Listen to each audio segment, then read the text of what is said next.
Hello everyone. Today we will do question number 4 of exercise 8.1.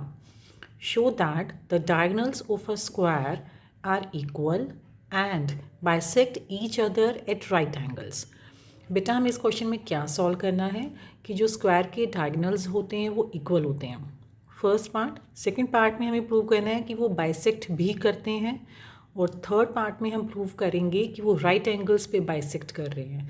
ठीक है, मतलब जहाँ पर जो उनका डायगोनल्स का पॉइंट ऑफ इंटरसेक्शन है वहाँ पे जो एंगल्स बन रहे हैं वो 90 डिग्री के बन रहे होंगे। ओके, तो सबसे पहले आप यहाँ पे क्या लिखेंगे, गिवन कि A B C D is a square. Question में स्क्वायर गिवन है तो हमने स्क्वायर की पिक्चर बना ली यहाँ पे, A B C D. To prove हमारे पास यहाँ पर क्या है, टू प्रूव मीन्स जो हमें प्रूव करना है, A C is equal to B D. A C opposite vertices को ज्वाइन करने से जो लाइन सेगमेंट हमारे पास आती है उसको हम बोलते हैं diagonal.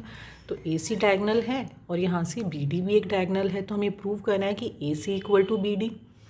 Second part, O A equal to O C means अगर ये डायगोनल्स एक दूसरे को बाइसेक्ट कर रहे हैं, बाइसेक्ट मीन्स टू सेक्शंस में डिवाइड करना जो कि इक्वल हैं, तो ओ ए ओ सी के इक्वल है and OB is equal to OD. Third part, angle 1 will be equal to angle 2 will be equal to angle 3 will be equal to angle 4 और ये सारे जो एंगल्स होंगे वो 90 डिग्री के इक्वल होंगे। ठीक है, in spite of writing the full names की COD AOD हमने क्या कर लिया, इनको नंबरिंग कर दी है एंगल्स को, थोड़ा सा ईजी हो जाएगा हमारे लिए। प्रूफ में हम क्या करेंगे, सबसे पहले आप टू ट्राइंगल्स लेंगे, triangle ABD and BAC, ABD और सेकंड ट्राइंगल हमारे पास है BAC। देखो ये वाला जो ट्राइंगल है उसकी शेप ये वाली है, उसको हमने नीचे ड्रॉ कर लिया, थोड़ा सा इजी हो जाएगा हमारे लिए। यहाँ पे ये वाला ट्राइंगल हम ले रहे हैं तो उसको हमने यहाँ लिख लिया। जो नेमिंग करनी है वो बहुत ध्यान से करनी है, क्योंकि देखो बेटा हमने जब ये वाला ट्राइंगल ड्रॉ किया है तो ए वाला जो एंगल है वो 90 डिग्री का है। ठीक है, स्टार्टिंग उसी से करी है हमने नेमिंग की, तो यहाँ पे भी जो हम नेमिंग स्टार्ट कर रहे हैं वो बी एंगल से स्टार्ट कर रहे हैं जो कि 90 डिग्री का है। ठीक है, उससे कॉन्ग्रुएंसी लिखना थोड़ा इजी हो जाएगा। अब देखो A B will be equal to A B जो साइड है वो दोनों ट्राइंगल्स के अंदर है, कॉमन है। A D is equal to B C, sides हैं दोनों स्क्वायर की, ए डी और बी सी स्क्वायर की साइड्स हैं तो ऑब्वियस सी बात है कि दोनों साइड्स इक्वल भी होंगी। एंगल ए जो है वो एंगल बी के इक्वल है जो कि 90 डिग्री है, तो यहाँ से हमारे पास आ जाएगा कि triangle ABD is congruent to triangle BAC SAS property से। ओके, और अगर टू ट्राइंगल्स कॉन्ग्रुएंट हो जाते हैं तो CPCT से हमें पता है कि congruent parts of congruent triangles, ठीक है, कॉरस्पॉन्डिंग पार्ट्स, सॉरी CPCT की फुल फॉर्म क्या होती है, corresponding parts of congruent triangles. अगर दो ट्राइंगल्स कॉन्ग्रुएंट हैं तो इट मीन्स वो एक दूसरे की एग्जैक्ट कॉपीज़ हैं, एग्जैक्ट कॉपीज़ हैं तो जो कॉरस्पॉन्डिंग पार्ट्स होते हैं वो इक्वल होते हैं। तो यहाँ से हमारे पास कंडीशन आ जाती है AC equal to BD and the first part proved. अब एक क्वेश्चन जो यहाँ पे आपका राइज होगा वो होगा कि मैम हमने जब कॉन्ग्रुएंसी को प्रूव किया तो एंगल हमारे पास 90 डिग्री था, तो हमने कॉन्ग्रुएंसी का रूल RHS क्यों नहीं यूज़ किया। RHS इसलिए यूज़ नहीं किया क्योंकि बेटा उसमें राइट एंगल होता है इक्वल एक। ठीक है, यहाँ पे है जो सेकंड कंडीशन हमारे पास होती है RHS के अंदर वो होती है हाइपोटेनियस, और हाइपोटेनियस वाली साइड क्या होती है, जो 90 डिग्री के अपोजिट हो। यहाँ पे 90 डिग्री के अपोजिट ये वाली साइड्स है, हमें तो पता ही नहीं वो कैसी है, ये तो हम प्रूव कर रहे हैं ना। तो हमारे पास यहाँ पे हाइपोटेनियस इक्वल नहीं थी, इसलिए हमारा जो कंडीशन है वो क्या है, SAS कंडीशन को यूज़ किया है। ओके, नेक्स्ट हमारे पास क्या आता है कि हमें डायगोनल्स के जो पार्ट्स हैं उनको इक्वल प्रूव करना है।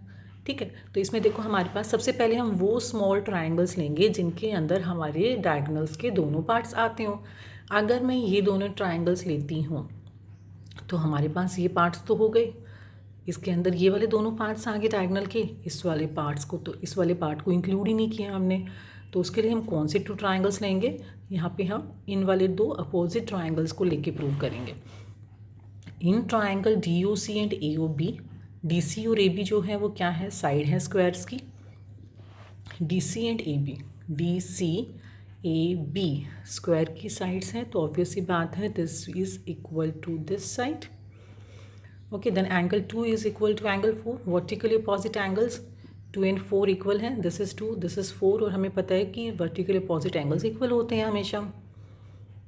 Angle 5 is equal to angle 6, हमने यहाँ पे नेमिंग कर ली है 5 एंड दिस इज 6, क्योंकि स्क्वायर की जो साइड्स होती हैं opposite sides equal and parallel, it means this side is parallel to this opposite side.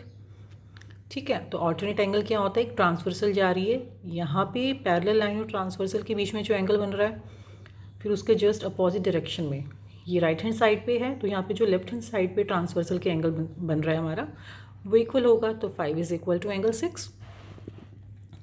Alternate interior angles, तो it implies triangle DOC is congruent to triangle AOB by angle side property, तो it means O equal to OC and OD will be equal to OB by CPCT। Second part proved. अब third part में हमें prove करना था कि जो हमारे angles 1 2 3 4 ये बने हैं, ये सारे के सारे एंगल्स जो हैं वो 90 डिग्री के हैं। इसको कैसे प्रूव करेंगे हम, पहले हम सारे पार्ट्स को इक्वल प्रूव कर देते हैं।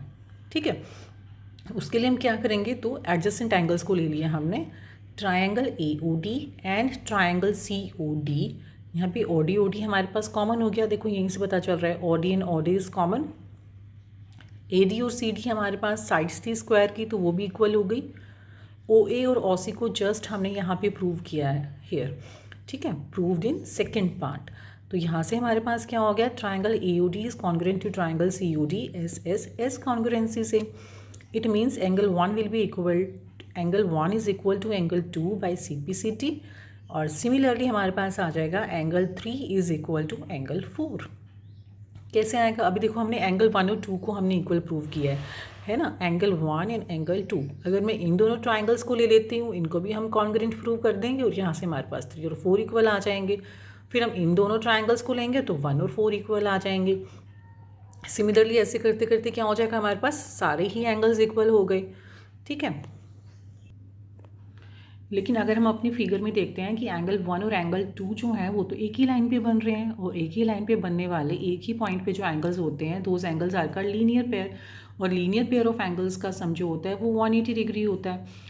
ठीक है, तो 1 + 2 इज इक्वल टू 180 डिग्री। लेकिन हमें पता है सारे एंगल्स तो आपस में इक्वल है, तो हमने क्या किया, एंगल 2 को एंगल 1 से ही रिप्लेस कर लिया यहाँ पे। ठीक है, तो angle 1 + angle 1 is equal to 180 degree, means 2 times of angle 1 equal to 180 degree. तो एंगल 1 कितना आ जाएगा, 180 degree upon 2। It implies angle 1 is equal to 90 degree. Now angle 1 equal to angle 4, vertically opposite angles हैं, तो 4 भी 90 degree हो जाएगा। ठीक है, लेकिन हमें पता है कि 1 2 के इक्वल था, 3 के 4 के, ये सारे एंगल्स आपस में इक्वल हैं। ये हम इक्वेशंस को नंबरिंग भी करते चले गए थे, 1 2 3 4। इन सारी कंडीशंस को अगर हम इकट्ठा लेते हैं तो इट इम्प्लाइज कि 1 is equal to 2 equal to 3 equal to 4 is equal to 90 degree. तो हैंस इस क्वेश्चन में हमने क्या प्रूव किया बेटा, कि स्क्वायर के डायगोनल्स इक्वल भी होते हैं, वो बाइसेक्ट भी करते हैं, और बाइसेक्ट कहाँ पे कर रहे हैं, वो 90 डिग्री पे कर रहे हैं, बाइसेक्ट भी और 90 डिग्री भी।